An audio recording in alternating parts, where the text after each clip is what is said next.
أفواجا وفتحت السماء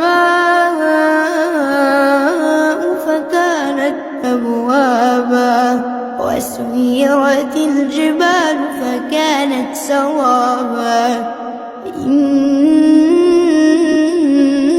جهنم كانت مرصادا للطاغين مآبا لابثين فيها